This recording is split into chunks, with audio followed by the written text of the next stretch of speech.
Ready to go. All right, so I just want to welcome everyone on behalf of FAMIS. We're so thankful to be able to partner with FLDOE to do these webinars based on the feedback from the conference. You guys want to be part of the conversation. You want to have access to those folks at DOE. So we are really excited to be able to do this. So I'm going to go ahead and stop sharing my screen and turn it over to our friends here at DOE. Well, thank you so much, Katie, and thank you everyone for joining us this morning. Thank you to the FAMIS board for hosting and collaborating with us on this morning. So thank you everyone for joining. This is Shauna Reed. I'm the Assistant Deputy Commissioner of Data Systems. I can turn on my camera for a second. Say hello to everyone. Hi, everyone. All right. And so I'm the Assistant Deputy Commissioner of Data Systems, and I'm joined alongside today Lisa Milans, as well as Chen Lu and Stephanie Julnist. And together we're going to be providing one of the first of what we would hope to be many of these monthly sessions. We're hoping and shooting for a session each month around different subject matters so that we can increase some of our frequency of communication, as well as, have more in-depth conversations. I know at FAMIS, we have presentations, we talk a little bit about some of the items, but there's a lot of different situational things that you want to dive into. You want to get down into the weeds on some of the topics a little bit more. And I love that. And so I think one of the things that we decided as a collective is that we would try, if possible, to have a session per month if we have subject matter to discuss. And so we wanted to kick it off this month with FLEID as the first topic.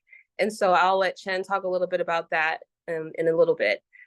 One of the things that we also wanted to do as part of these monthly webinars is also to allow, if there's anyone else in data systems that has an update or information that's available for the districts, that will allow them to get on the call early on, give a couple of their updates, and then they'll probably leave the session and we'll hand it off to whoever's primary session it is. So like, for example, today, although this is an FLEID workshop, we're going to have Lisa, who I'm going to hand it off to next, give you all a couple of updates.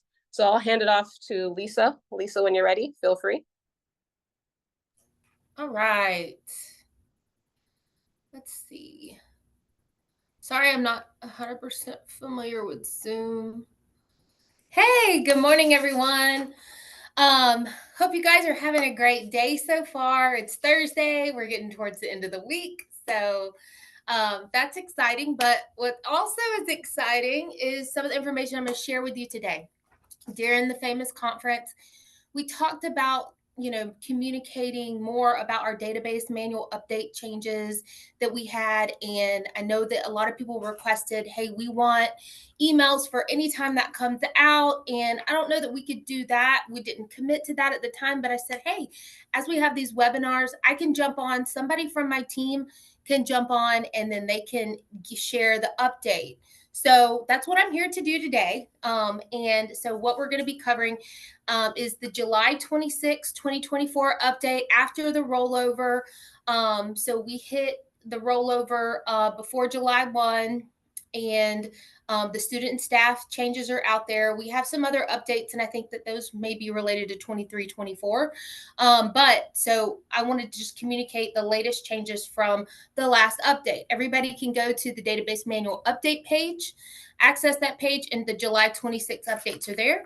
So I'm going to go ahead and kind of talk to you about those. We had the data element prior school location, district, county, which is data element 163126. The only change that we made there was to extend out to District 83. So we do have new District 83, which is the DJJ district. So that was something that we, inadvertently missed over the a rollover. And so we wanted to include that district in that data element. The second change was for immunization status, data element 132025. Actually, we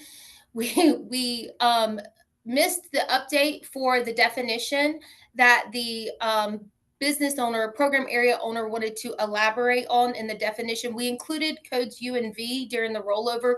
We communicated that out to everybody on the rollover documentation that we sent to everyone and at FAMIS. But the definition, in the last sentence of that definition for that data element, it used to just say approved DH forms, and they elaborated on that and spelled out a little bit more specifics to that definition. So that was one of the changes that were made. The next item is exceptional student IDEA educational environments data element 117525. And that was the removal of the term kindergarten in codes A, J, K, L, M, and S. This is actually a change that occurred back in 2020, but it wasn't made into the definition. So that was pre-me. We're doing some cleanup. We removed kindergarten from those codes on that data element. And then we have a couple edits.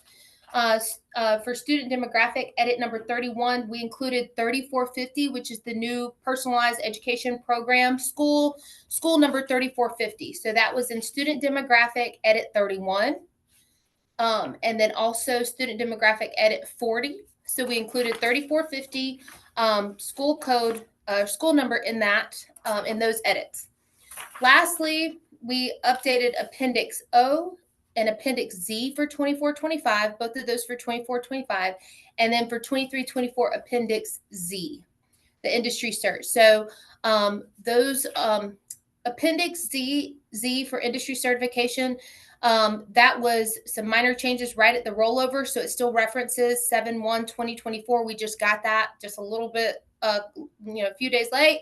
And then Appendix O, the update there was 7/8/24 with a date of 7/8/24, excuse me. So there was just some changes that came in a little bit after our rollover. Then included in that July 26th update is also the student demographic edits 31 and 40 to include 3450. So I didn't share those. I brought that information. It's out there online on the database manual update page. So please feel free to go out there and access that page. Another item that I wanted to talk to you about and just communicate, this came up at FAMIS too. I was notified at FAMIS, if everybody was there, remembered a couple of the presentations that we had. The question came up with removing survey in for staff. And I think that happened. I'm not quite sure when that statute changed, but we did go ahead and research it. We did find the statute where it changed. It's only required for the September 15th due date. So we will be working towards removing survey in. So just to share with you a lot of, I'm not sure how many people also do student and staff that are on the webinar, but if your staff counterpart is not present, you may want to let them know that we're going to work towards that. And then we also have Survey M opening up on Monday of next week. So we're going to get that out, and then we won't have to do anything for Survey N, and we'll communicate that to all the districts via ASCIIs. The last update that I have really quick is FTE earned dual enrollment course data element for 24-25. Well, for 23-24, we did have an additional code added, but it was 008. So there was already a code 008 because it's the actual earned FTE for that data element. So what we're going to do for 24-25, we're going to pull out that code and create its own data element for Survey 5 for this year. So instead of having, just in case they wanted to ever differentiate between the two codes, if there was any data there that they, that the program areas or the districts want to differentiate between, we'll have it on two separate data elements, but that change won't be made until 24-25 Survey 5. And I think that's, yes. Oh, sorry, Lisa. Sorry to interrupt. Go ahead, finish. There was a question. I'll share it with you once you're done. No, you're fine. That was all the updates I had. Awesome. Lisa, thank you so much. We did have a question come in the chat asking, are we going to be reporting 3450 like FES in only Survey 2 and 3 and in certain formats? That's the question coming in. And if I didn't depict that accurately, just let me know, Duffy. I'm trying to look at it. Are we reporting? Yeah. Do you see the chat in there? Are we reporting 3450 like FES and only Survey 2 and Survey 3 in certain formats? I don't, let me confirm that. and communicate back out to this chat. Let me see if I can cut and paste that. I would assume yes, and I would say yes, but I do want to confirm before I send anything and say anything official, if you don't mind. Of course, and we are recording this, so it will provide us a transcript of the question. So we'll make sure you guys get a copy of that. Okay, perfect. Thank you so much. And thank you, Duffy, for your question. And also just reference the database manual update page for any changes. I do have some that we were trying to post for tomorrow on Appendix L. And then I think that that's all that I'm aware of at this time. So thank you guys, and I hope you have a great webinar with Chen over FLEID. Thank you, Lisa. Thank you, Lisa. Oh, go ahead, Shauna. No, I was saying thank you, Lisa. And hand it off to Chen whenever you're ready, Chen.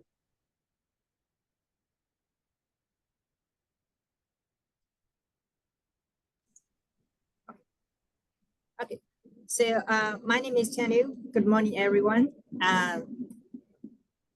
I manage the FYID team. So today my colleague Stephanie and I will address some top frequently asked questions related to FLEID. Then we will go over the step-by-step automated correction and legal change processes. So now I'm going to hand it over to Stephanie. She will bring you some of the questions and with answers. Good morning, everybody. I hope everybody's feeling well. You all remember me, I'm Stephanie, and I promise I will not be before you long because I know you all are already experts, but we will be going over some things that we've already covered.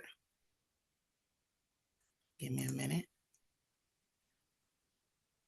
It says host disabled, attendee share screen. No problem, Stephanie. Let me go ahead and elevate you here to a co-host. And so go ahead and give it another try. Okay, there we go.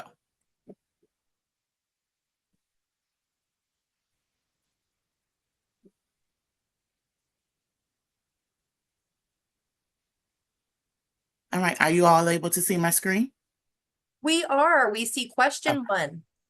Question one. So I'm going to go over some of the most frequently asked questions. I've covered the first three questions, and I'll leave my camera on since Lisa left hers on. And then Chen will take over the latter part of it. The first question is, why is the update not shown on the FLEID lookup page?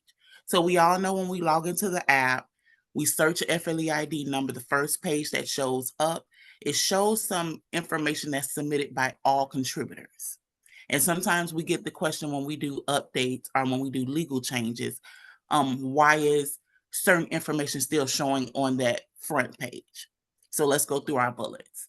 The lookup page shows the golden record, which is the best record. The FLEID system automatically combines the information from all contributors into one record. So that includes both districts and colleges. This record is called the golden record or the best record. And this will not impact the information for your district. Expanding the lookup table allows districts to view recently submitted changes regarding your corrections or legal changes. When locating matches in the vault, the system uses the last record of submission. Therefore, the information found on the first screen of the lookup table will not impact or affect the matching process when create duplicates. So we have an example. Our example is District 55, which I believe is St. John's. District 55 requests a change to the middle name from Alfred to Anthony. And this is for this particular FLEID number. Now, you can submit your change, whether you're submitting it via email, tip code, or share file. We'll make the change. As stated, this is what it would normally look like, best record. In order to verify your change, we want you to expand that lookup table. So you're entering the FLEID number in your search box. You'll click the plus. The plus will always be located on the left side of that FLEID number. And once you select that plus, then you will see the different contributors and you will be able to verify that that information has been updated. So once again, that golden record will take into account everybody that submitted a record under that particular FLEID number, But in order to verify your change, just click on your expansion button, which is the blue plus, and you'll be able to see the change that you made. And once again, it will not affect the matching process. It always goes by the last submission. So as long as you've made that correction or that legal change, or you submitted that record correctly, the next district that comes behind you, the system will be able to locate that particular individual. Our next question is how to create a new FLEID for the near match resolution. We ran into a few issues where some of our districts go into their near match to clear out their resolutions, and they mistakenly attach a record to an existing FLEID, but it's a different student. And that's okay if you do that. If you do that, just send us an email and we can remove that record for you. But just to go over the steps, you would, when you're trying to resolve that FLEID, in that upper right-hand corner, you will see a new FLEID button. The only thing you have to do is click that button. You're going to click yes. It's going to ask you, record will be added to the vault and a new FLEID assigned. Are you sure? You select yes, and then it will provide you your new FLEID number. And then, as you know, once you complete your resolutions, there's an option to export the file so that you can now have your new FLEIDs. And the last part I will be covering, do I still need to submit a record for FLEID processing if I have the FLEID from previous district for that student? Yes. You need to submit a record even if the FLEID is obtained from previous district or FLEID is already in the district's local student information system to have your district assigned in the vault. Only if the FLEID is associated with your district, you can submit the update requests such as merges, corrections, legal changes, and you will be contacted for any changes. There was a district or two that was stating that they received the FLEID numbers either because the student was once in their district or they may have received it on like a transcript or a parent may have provided it. Even if you have that information in your local system, if that student is returning to the district or if you received it previously, we still need you to submit that particular student on the assignment file so that you can be assigned to that student for that school year. That just ensures that you're managing that FLEID correctly. And like I said, if you have any changes or any merges, you have the authority to do so because you can only make changes on records that you are a contributor to. And that's it. And I'll hand the rest over to Chen.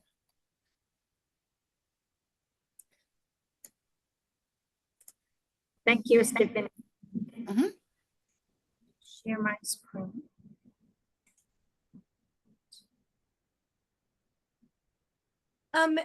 Stephanie, St. Lucie has a question on this because they have an entire school changing districts. Joanne, do you want to unmute and ask your question, or do you want to put that in the chat? That's fine. Joanne, I can hear you. Stephanie, yep, go ahead, ask your question. Okay, so Palm Point, as part of a cooperation with FAU, we were sharing kids with District 72. And now that school is coming completely to our district. So we have all the FLEIDs for these kids. We have, they're in our system because we do all the data reporting and we send it to District 72, who then submitted the data. So we have all the FLEIDs. Is there can we just give you like a list of these kids and have them attached to us, or because our system already has all the FLEIDs in there and it won't send them to you now? So we would have to remove all the FLEIDs and then match them all, and it would be like a whole process for like thousands of kids. I'm going to let Chen answer the latter part, but yes, in order to have your district assigned, because I understand that you were the ones responsible for submitting information prior to them coming back up under your umbrella, but yes, you should submit them in an FLEID assignment file in order to include your information as a line item. Because if you look up those students now, it's probably not going to show you as the last individual or Right. you having ownership for a while. So yes, you will have to submit that information. I don't know how your local system is set up to where, because when you submit it in, you submit it with without the FLEID number. How do you normally submit students that transfer into your district? Without a FLEID, and then we do the match, and then we import them, the FLEID numbers when we match them. Yep, I think that's going to be the same process, even though you have the FYID, but the FYID currently are associated with, I guess, District 72, right? Not your Yeah. district.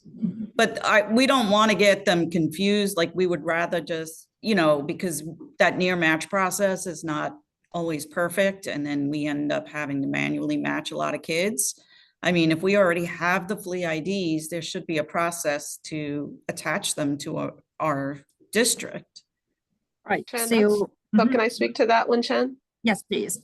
In this particular case, since all of those students already do have an FLEID, we know what district they're coming from and what they're going to. We could actually get a file from Joanne and we could, auto merge them into 72. But is the information going to be the same as what's in the vault? That would be the ultimate question, because they will still come up as Yes. near matches if your information is not identical between previous district and the current district. Well, we submitted them the first time, so it should be exactly. There should Okay. be very few that had any kind of changes or anything, but. Okay.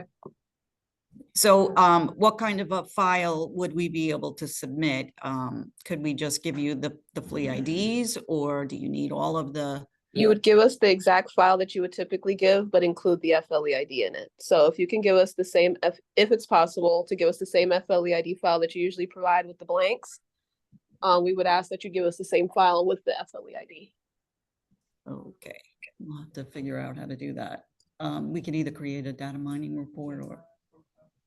And how would she submit that to you? Yeah, and how would we submit that through the?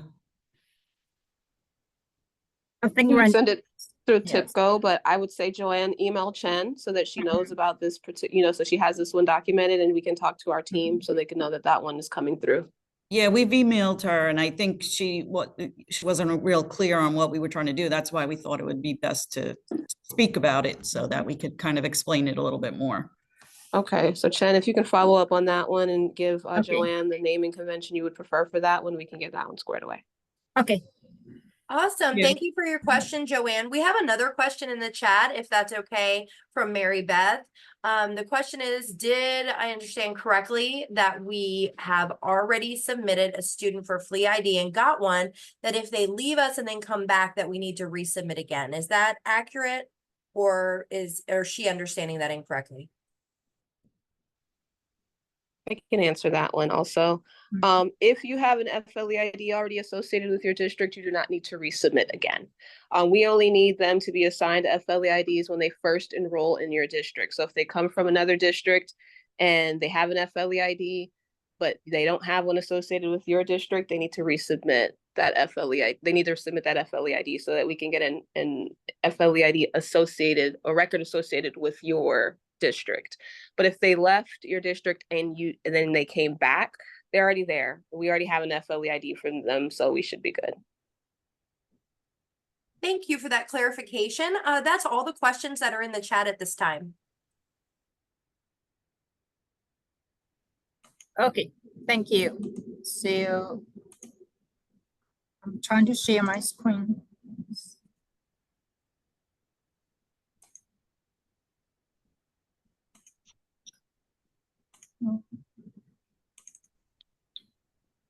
Okay. Can you all see my screen now? We can see it. Yes, Okay. we can see it.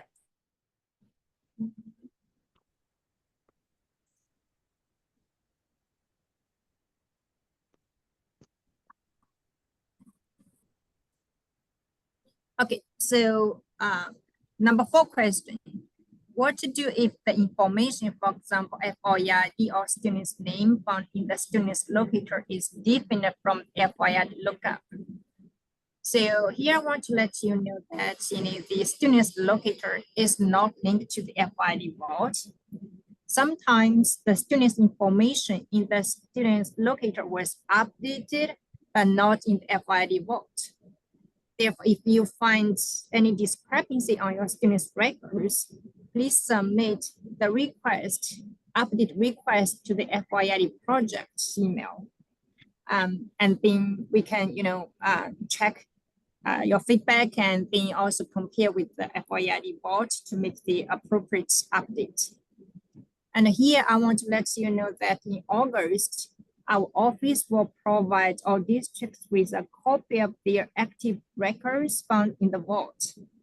And once you have the file, you can review the file and then compare with your students' information in the local system and then submit the correction or legal change request to our office. This will probably the last week of August. So once the file are ready for you to review, we will let you know. And then the next is the reminder. So I want to remind you that, when submitting records for FLEID assignment, please confirm both the date of birth fields and the 3 separate fields reflect the same information. We have noticed that in the FLEID vault, some records have inconsistent information in the date of birth field and either year of birth, month of birth, or their birth fields. So we want to remind you that, before you submit your records for FLEID processing, make sure that, they have the same information. Here is the fields I mentioned. And we are considering to apply validation check when processing your submission file. So if we find, once we have that validation rule applied, if we find any inconsistent information on this field, we will reject the file. So if you do not want your file rejected, please make sure that, they reflect the same information. The next reminder is the near match resolution. It is for the near match resolution. We want to let you know that we have a DL auto match procedure available.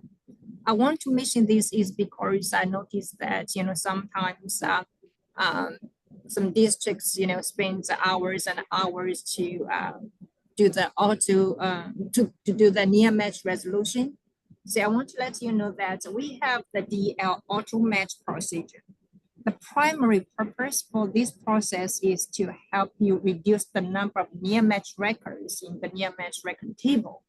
So this process will do the auto merge district records that align with this division of early learning, which is District 97. So to request the DL auto merge, districts should send email to FLEID project's email address with subject line of request for DL auto match. The email should include district name, the request for auto match, and approximately how many near match align with District 97. So here I can give you an example. For example, if you submit a FLEID assignment file this morning with 1,000 records, and in this processing produce 400 near match, and then you can send a request to the FLEID project. Let us know that this morning I submit the file, and then here's the file information. Please, do the DL auto match.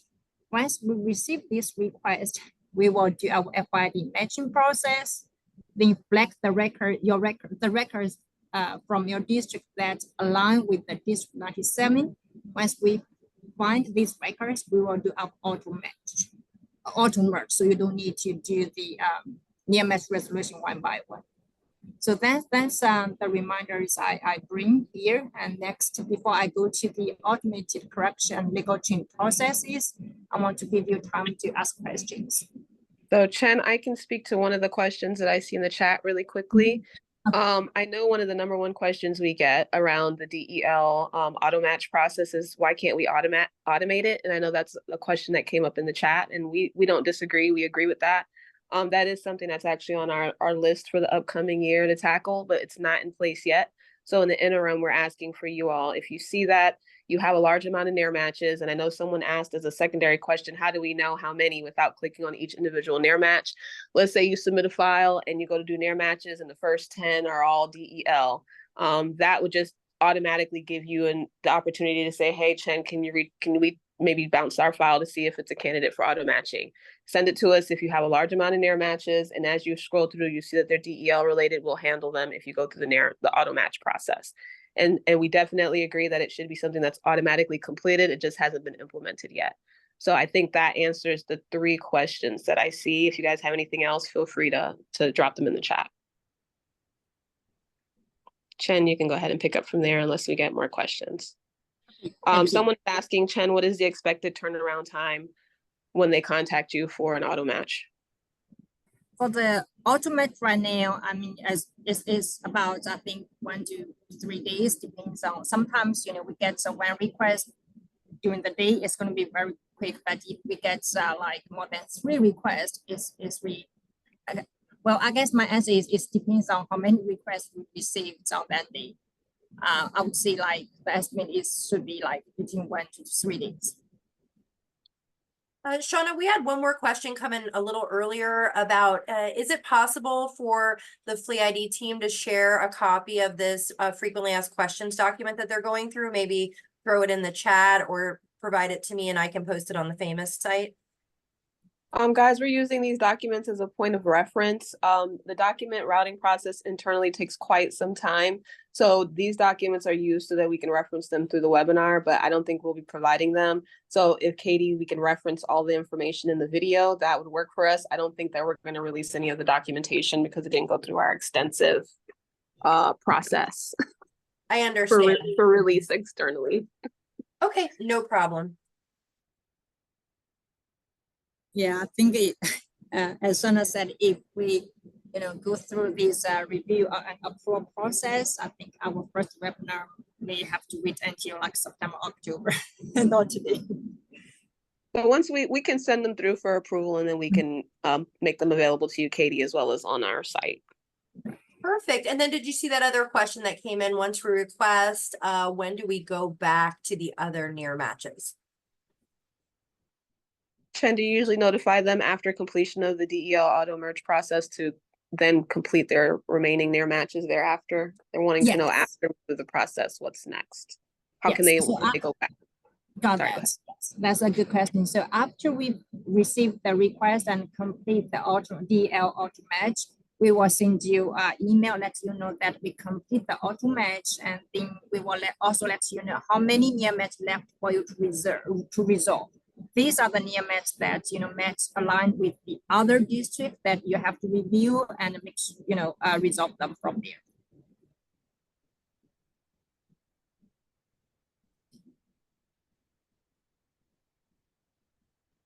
Okay, I guess I can move to the next topic, which is the automated correction and legal change processes.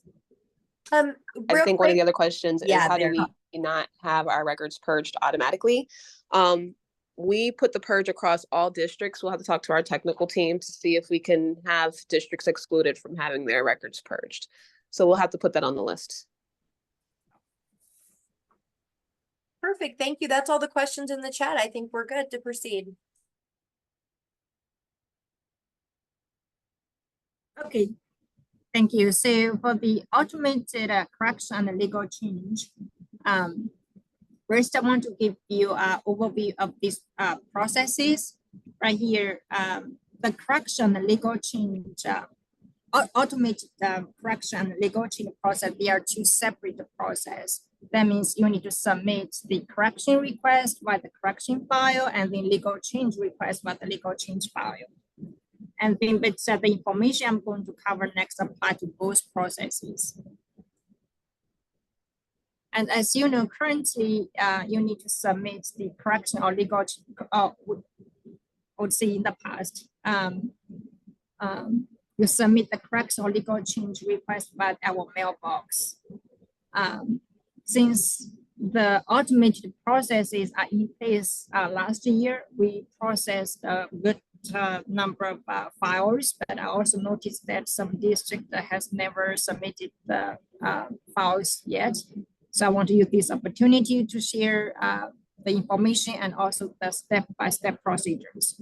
So the first step for you is to submit the files. The file, once you submit the file and the file pass our pre-validation check, and then the system will compare your submit records with the vault record. And then to deter from there, the system will determine if the submitted information needs add value or remove value or change value to the existing record in the vault. And then after comparison, you should receive the reports by the FLEID out folder, and then you can verify the update in the FLEID application. So that's the whole process. So by using the automated process, I think this will give you a secure, efficient, and consistent way to make the update in the FLEID vault.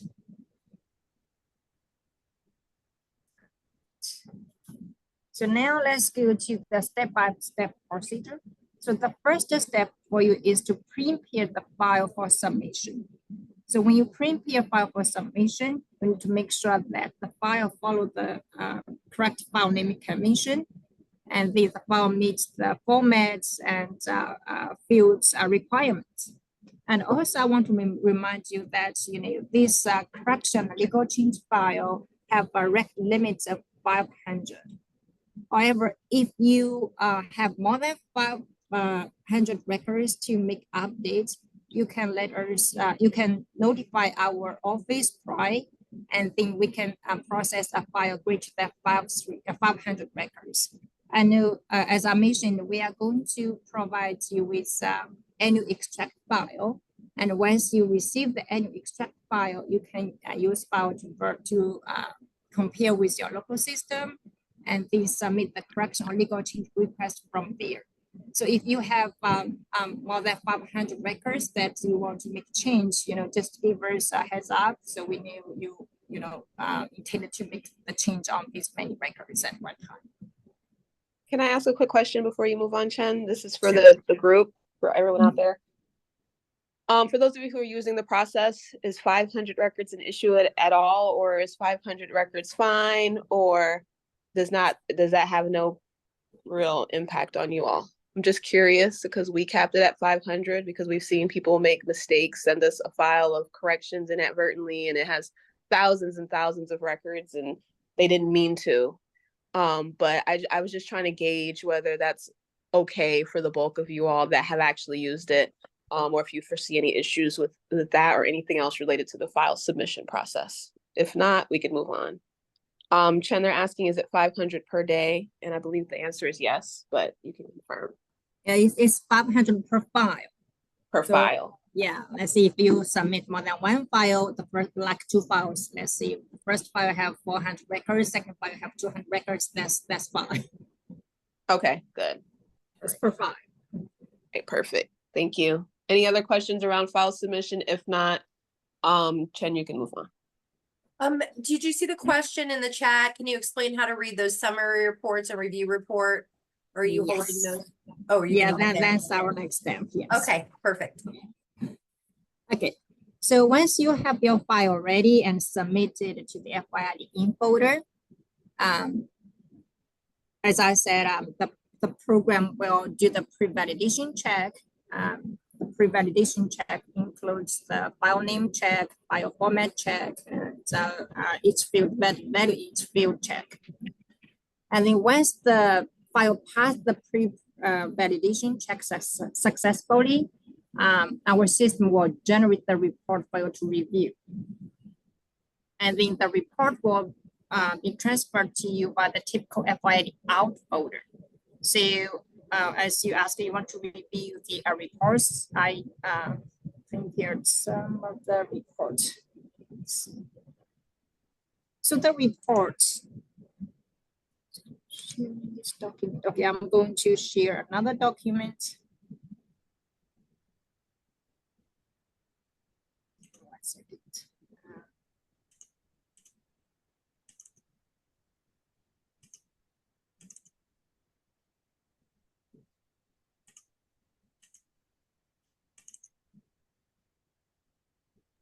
While we're Chen, I'm going to waiting for answer a the- question Go while you. ahead. Yeah, you had the same idea. Okay. Go ahead.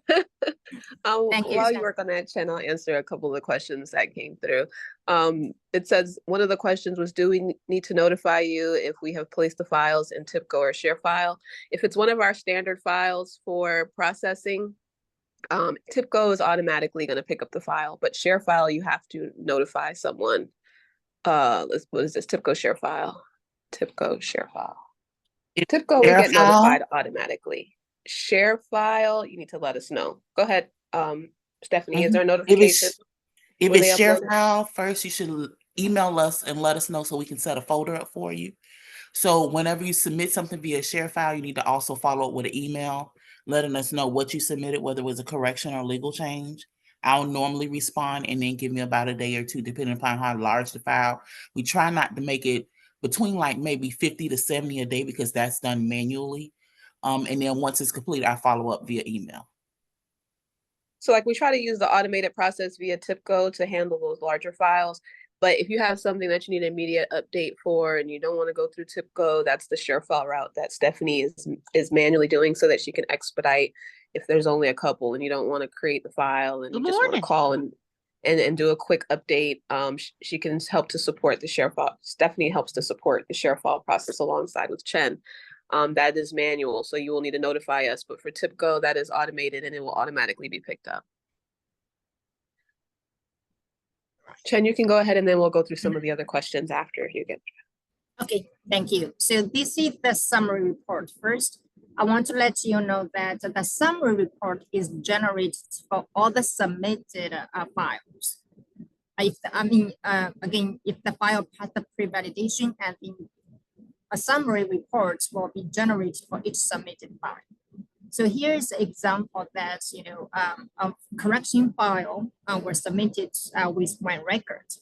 So the summary report gives you the opportunity to review the comparison between the submitted record and the void record. So once you submit the correction file, for example, in this case, you include the FLEID. By the way, this is the big FLEID. By the FLEID, using the FLEID submitted and also your district information, and we can match to the existing record in the FLEID vault. Once we finish, we find the matched record, the system compare the submit record with the vault record and then give you this report. So you see, for example, for this submitted record, when you look at the resolution type, this tells you, okay, it's a correction request. And then the difference between the submitted record and what record is the social number. So when you look at the specific comparison information, you can see that, everything else, all the submitted fields have the same information as the vault information, except for the social number. So when you look at the social number column, you can notice that, okay, the submit record has the social number, but the vault record does not have the social number. Therefore, we know that this request is to add a social number to the existing record associated with this FLEID in the vault. I have blanked out all the other information, but I can tell you that all these fields have the same information between the submit record and vault record. So by review this report, you can confirm, yes, this is the intended change that I want to make to the vault. So once the review report is generated and delivered to you by the FLEID out folder, we give you 3 days to review the reports. And then after 3 days, we'll move forward with the correction. So this is the example that, this submitted file with one record, and then there's no review report generated because everything, is very straightforward. We can go ahead and make updates if you don't let us know. Let's say, for example, you say, okay, no, this is it. I submit this file in error. I don't want to make this update. Then you need to email us, let us know, so we can stop the processing. But if we don't hear from you about this record, we will move forward with update. So that's about the summary report. And then I have another example that, the system generated both of the summary report and the review report. So let's look at this report.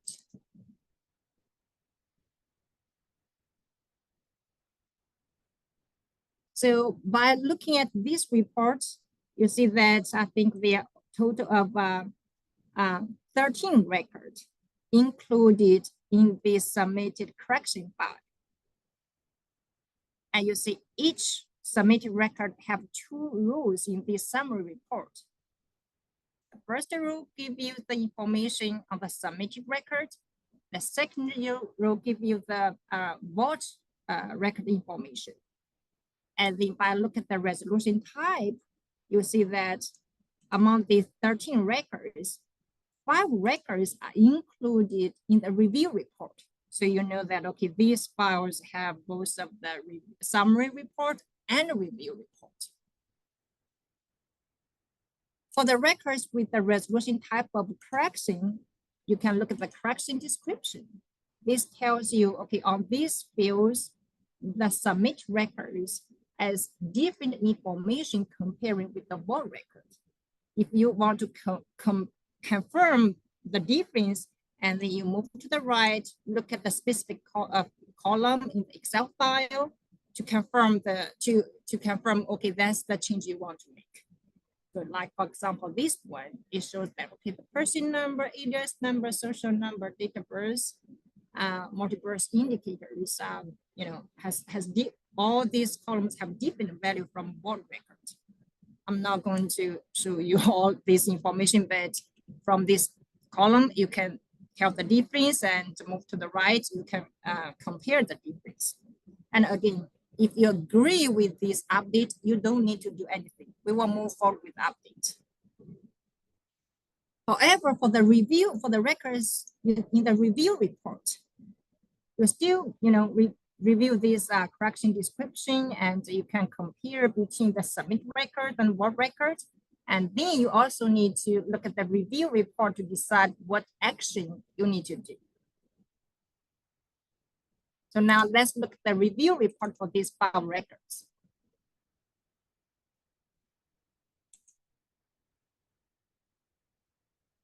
So here's the review report. The review report have the FYID submitted, and also the review column give you the details of the contents that you need to focus. So let's look at the review column. You see this 1, 2, 3, 4 asked to confirm. That's because we found a lot of a large scale correction or modification. So before we make this update, we want to double check with you this is your intended change. Because in the past, we also received a file that, we after running the comparison, we noticed, okay, everything is different between the submit records and the vault record. So we check with the file who submit the file. Are you sure? I mean, can you confirm this is the change you want to make? Because they look like 2 different records, 2 different students. And this, oops, that was a mistake. Please do not make this change. So that's why we, apply this double check rule here. So you see, on these 2 columns, the column 7 and 8, or column G or H, this asks you to confirm. You see these columns are blank, and you can change to Y if you confirm the updates, or you can put in if you want to cancel the updates, and then put your email address here. So these review reports ask you to review and provide feedback. If you do not provide any feedback here, and so we will not move forward with the correction or updates. So in order to provide feedback, we have this detailed instruction in our document, and also can go over here with you right here. As I said, you put either Y or if that's the only allowed value in this column. Any other value will the file. If you put any other value here, the file will be rejected. We also, apply some validation check. We will receive this review file. And again, also here, we want to put your email address so we know if we have any follow-up question, we can contact you. And this also, ensure that we receive the reliable information from your side. So you see these are blank, so you can change the values, populate the values with Y or N on the confirmation column, and then put your email address in this column so we can go ahead and process this review report. And then I also want to go over another review report that is just a review purpose. You don't need to provide any feedback. So for this review report, you can tell that on the correction confirmation column, we have an A populated. So if you see an A populated, that means this review report is just for your review purpose. You don't need to provide any feedback to us. They're basically informational notifications for those. Exactly. So for this one, let's look at the summary report. So you can tell how many records are submitted for this file.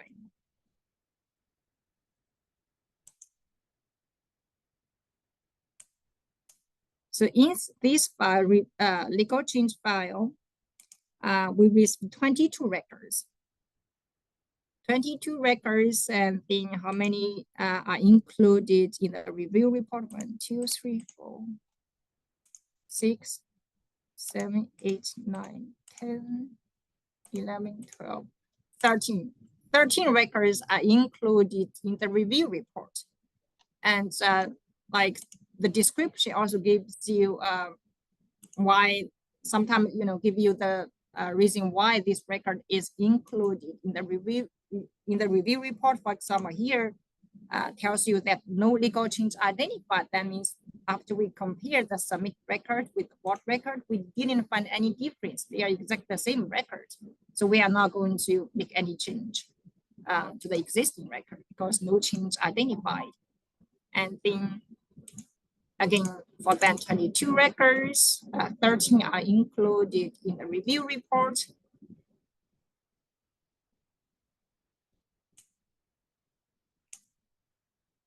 And I think these many, just for information purpose. And then the last two ask you to verify if there is any duplicate. If you don't think that's a duplicate, you can just put Y and populate your email address, and then put Y and populate your email address, and then submit the updated review report back to the FLEID in folder, and then we will pick up the file from there and do the update. And again, if you disagree with if you think, oh no, that's a duplicate, I don't want to make updates at this point, and then you can just put N in the confirmation change column, and then again populate your email contact information and submit the file back to the FLEID in folder, and then we will not update that record.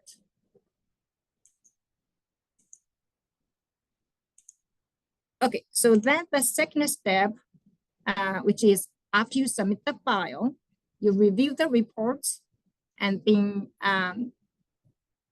update the review file as needed and submit the review file to the FLEID in folder. Then after you review the reports, usually it's 3 days, and we give 3 days waiting window. We will make the update to the FLEID vault, and then once the files, the records are updated, I think you also will receive the auto-generated notification email letting you know that the update has been done. So you can go to the FLEID lookup table to verify the update. And then if you receive any rejection file during the pre-validation process, you may also need to review the rejection file to find out why the records are not accepted. It's the same procedure as the FLEID assignment submission. Okay, so that's the whole step, procedure of the automated correction and legal changes. So I think now it's your question. So can we pause right there, Chen? So just to quickly recap, Chen essentially told you all about the summary file in the review report, and the summary report is essentially comparing the vault record to your correction that you submitted, and then based on the differences between those two, flagging what those changes are. And then for the ones that elicit us to say, oh my gosh, something looks awkward, weird, not accurate, please take a look at it. That goes into your review report. So those are the two reports. And so let me just look in the chat really quick, Chen, to see if there's any about the review reports, the review or summary reports, and then we'll go to the other questions. So Katie, if you see some, feel free around the summary and review reports. If not, we can just open up and go through all the questions. Yeah, I just see a couple comments about them, but I think Jennifer, there you go. After a file review is submitted, when do the corrections get completed? Would that qualify? I guess we should just go down the questions. I don't see any. Yeah, that's a good one. Chen, Yeah. you have a follow-up on that one? Sorry, so. So once the review file is submitted, when they send it back to us via TIPCO, when do the corrections get completed? And then they're asking, do they have to send an email, or is it automated? It's not automated yet. We are still working on that. We expect, once you follow up with the email once you submit the review file. But once it's automated, you don't need to. But at this point, yes, please send up a follow-up email once you submit the review file. So what we can do on our side, and Chen, you and I can discuss, is provide you all an ETA on when you can expect the review process to be available in an automated fashion, so that you all, when you submit it back to us, we'll provide you the time frame on how long it will take. We can give you the details of that so that you can know exactly the time frames and what to expect on the review file. Perfect. The Chen last did question, say for the last question, can we repeat it? Chen said to send her an email when you submit those review files right now. Go ahead, Katie. Sorry. well, I was just kind of saying where we left off. So I think the last question that wasn't related that we haven't answered starts at Joanne's question. Are there plans to add FLEID on the FASTER transcript? Not that I'm aware of. I think the transcript has come up faster, and transcripts have come up quite a bit. We surfaced that to leadership. I'll just put it back on the list for follow-up, but not at this time. We don't have any updates on whether it'll be added to FASTER. Perfect. Are there any plans to add a ticketing system that might help streamline issues versus email?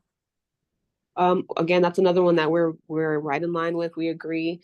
I think that came up in maybe one of our previous webinars, like a master ticketing system.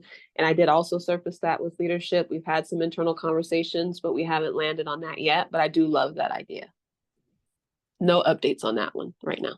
Yeah, that's great.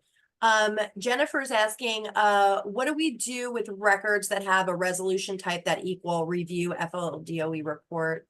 Well, that's a great question. So there are a couple of issues when we do a correction that you all can't change on your end. There's nothing you can really do. It's something that we've noticed on our side related to that particular record and you attempting to make that correction. So we flag it for FDOE review and we review it on our side. There's a report similar to the ones that you all receive for review. For your files, we receive one as well for your file as well. If it's something that you can't change and that we need to go and investigate, it'll flag it for FDOE review and we get that as well and we review it on our side. So we'll incorporate that into the process that you all were asking around, like how long does it take? Is there an email expected? We can clarify the parameters around the review file and send that out so that everyone is clear on what the expectation and steps are. Okay, and I apologize if we've already answered this one. Since we are unable to batch up corrections, is there a change/corrections that are made and then there's a potential merge? Will they be notified? Say that one more time. That's from Stephanie Wiley. Since we're unable to batch corrections, if a change/corrections are made and there's a potential merge, will the districts be notified? And Stephanie, if I'm not articulating your question correctly, can you please elaborate? Because we might be confused. I think that's the merge, the submit records with the potential merge. I think that's the district. Flagged in need- the file, right? Okay. Right. That's flagged in the file, right, Chen? I just want to make Right, sure. it's flagged. Yes, flagged in the file. Yeah, so she's saying she submit the changes via Oh. share file, but not always sure if they were a potential merge or that, yeah. Like, that would be Stephanie. When you go to change and correct the record, are you checking to see if there's any potential merges that are taking place because of the correction? No, Okay. not at this present point in time. That's Okay. another reason, like we want, if you, try to use automated correction and legal change procedure, because we check if there is any potential merge, and then also as Stephanie explained why the golden record showing on the lookup table page. That's because our menu updates. If the record goes through the automated process, it's the golden record will be updated. So that's really reduce the confusion. Well, here's the thing, Chen, since we are allowing for manual updates, I think we need to add that to our list to have Stephanie do a check, because it can be done prior to the actual merge. So we can do a check so that we can flag that prior to completing it. So yeah, we Okay. probably won't catch everything, but yeah, we could probably add a step to that. So just remind me. Okay, no problem. And yeah, there are a lot of merges. I agree, Stephanie. Thank you. I'm sure that'll help a lot. Jennifer has added a comment. She submitted a review file back on July 5th and on 8/1, but she is still waiting for corrections. So is that, Jennifer, is that you're asking about that time frame here?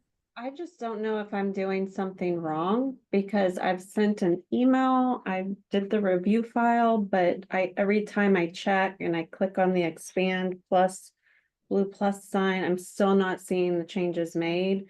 And I received an automated email saying FLEID team completed the processing of the correction legal changes file, but I'm not seeing the changes actually made. The ones that are not in the review file are being made, but it's the ones in the review file that I've dropped into TIBCO that are still outstanding. So I don't know what I'm doing wrong. So Yeah, you saw my to-do list. As I mentioned, it's not automated yet, so I have to manually go to your review reports and verify all the change and then make the change manually. So I will follow up with you today. okay, so do I send an email directly to you, or do I send an email to FLEID project? Because I have sent an email saying, hey, I still don't see these changes made, but I'm not getting anything. So I don't know if I'm sending it to the wrong group.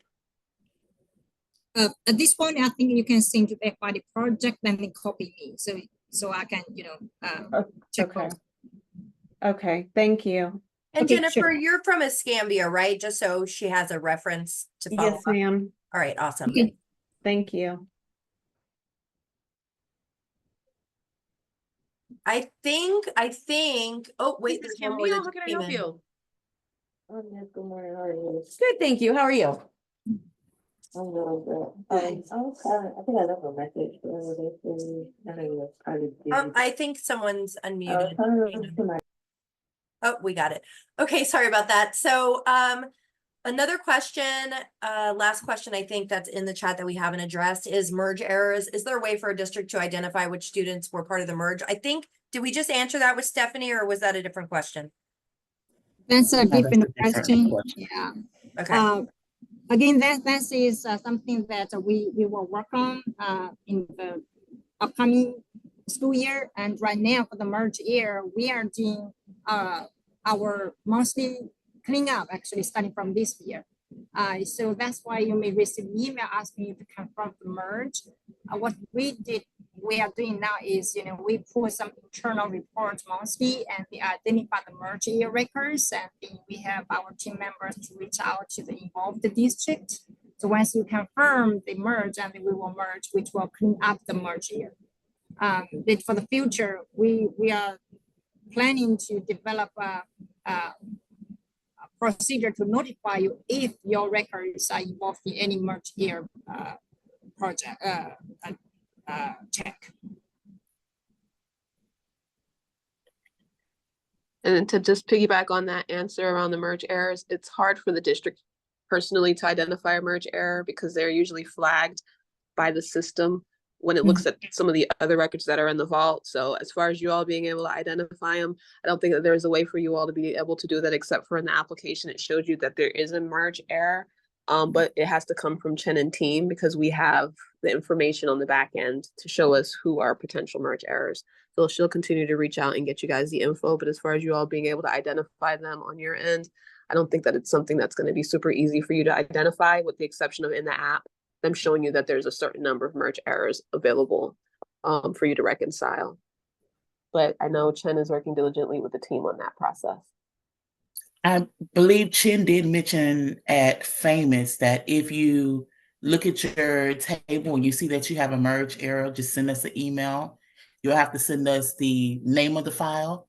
And then on the back end, we can locate that and try to get that merge handled. It'll take a few days because we have to reach out to other districts and colleges. But for the time being, while Chen is working on automating that process, that was an option she did give at FAMIS. And to piggyback on what Stephanie just said, I think someone asked, what are the steps when a near match contact is unresponsive?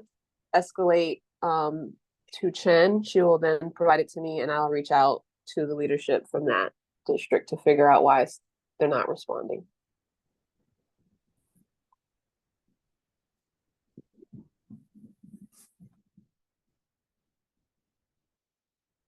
Any more questions? If not, I think that takes us to the end of today's FYID webinar. And thank you so much for the great questions. For the questions that if we don't have answer for you, we will follow up for sure. And thank you again for participating. Before you leave, guys, is there any other topics that you want us to tackle for FLEID? Put it in the chat because we're doing our monthlies, so we're trying to find some content. So feel free to let us know if there's any other topics around FLEID or in general that you would like us to talk about, and we'll include it in one of our upcoming sessions. Thank you all. We appreciate it. Great. Some great feedback. As Shauna said, please, I'll leave the meeting open for a couple minutes. Get in that chat and say, what do you want to see a webinar on? What do you want to talk to FLDOE about? They are, really trying to meet your needs. So please share some of the items that you're struggling with or that you think would be great. So thanks so much. We're happy to be able to participate, and we will get those upcoming webinars scheduled published as soon as possible. Have a great day, everyone. Thank you. And thank you, Katie. Yeah, of course. Appreciate you as always. Yes, Thanks for the ma'am. help. Back at you.